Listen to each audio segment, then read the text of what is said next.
शेतीतील विविध कामांमध्ये महिलांचा मोठा सहभाग असतो, असे चित्र सर्वसाधारण पाहायला मिळते. मात्र मळगाव येथील कल्पवृक्ष शेतकरी गटाने याला अपवाद ठरवत एक आगळावेगळा उपक्रम राबवला. रोपे काढणे, चिखलणी करणे, रोपांची लावणी करणे ही सर्व कामे पुरुष मंडळींच्या 100% सहभागातून इर्जिक पद्धतीने पूर्ण करण्यात आली.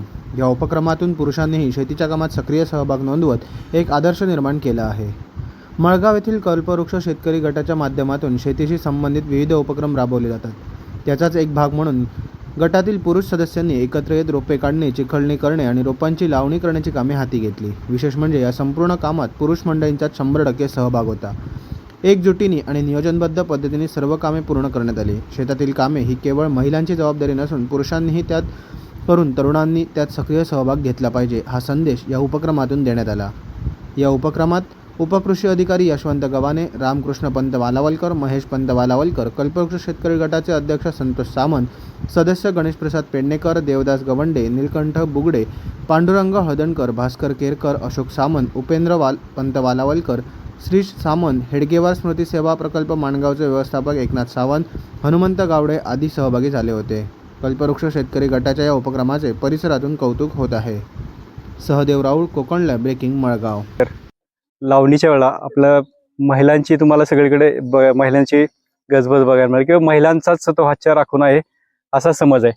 पण हा समज मोडीत काढण्याचा माझ्या बाजूला जो पूर्ण गट आहे कल्पवृक्ष शेतकरी गट मळगाव, या गटामध्ये तुम्हाला 100% फक्त आणि फक्त पुरुष आहेत. भात लावल्यानंतर म्हणल्यानंतर महिलाच असायला पाहिजे किंवा महिलाशिवाय भात शेती शकत नाही. ठीक आहे, बरोबर आहे, पण महिला नसताना सुद्धा भात शेती होऊ शकते. 100% भात शेती आम्ही करू शकतो. कारण बऱ्याच ठिकाणी आरोप होतात की पुरुष काय करतात, सगळं काम महिलाच करतात. तर आमचा हा गट आहे आणि ह्या पाणी फाउंडेशनला पण हा गट उतरलेला आहे. 100% पुरुषच आहेत आणि आम्ही पाठीमागे स्त्री पद्धतीने भात लागवड सुद्धा केली. इथं रोपवाटिका आहे आणि रोपं काढणारे सुद्धा पुरुषच आहेत आणि ऑफकोर्स ट्रॅक्टर चालवणे सुद्धा पुरुषच आहेत. नमस्कार. सगळ्यात पहिल्या आधी सगळ्यांचं स्वागत करतो मी कल्पवृक्ष शेतकरी गटाचा अध्यक्ष म्हणून. आज आम्ही इथे सगळ्यांनी मिळून श्री पद्धतीमध्ये लावणी केलेली आहे आणि त्याचबरोबर आमचा गट हा पूर्ण 100% पुरुषांचा गट आहे. अगदी एकजुटीने आणि खळीमेळीच्या वातावरणात अगदी केलेला आहे. एवढा मोठा जो काम केलेला आहे हे कधी आणि कसं सुरू झालं आणि केव्हा संपलं याची कोणालाच हे वाटली नाही. इथे थोडासा सुद्धा असा थकवा कोणाला जाणवला नाही आणि शेती अशी जर केली आपण सगळ्यांनी तर ती खूप चांगल्या पद्धतीने आणि चांगली आनंदाने होईल आणि नक्कीच आपल्याला याच्यातून चांगलं भरघोस असं पीक नक्कीच आपण मिळवू शकू. नमस्ते, मी गणेशप्रसाद महादेव पेडणेकर, कल्पवृक्ष शेतकरी गटाचा सदस्य आहे. याचा मला अभिमान आहे, कारण आमच्या गटात सगळेच पुरुष आहेत आणि आपण जी शेतीकडे पाठ फिरवतोय ती कुठेतरी आपण परत शेतीकडे वळलं पाहिजे हे दाखवून देण्यासाठी आम्ही हे सगळं म्हणजे सगळ्यांनी तरुणांनी शेतीकडे वळावं ही एक मोठी आमची आशा आकांक्षा आहे.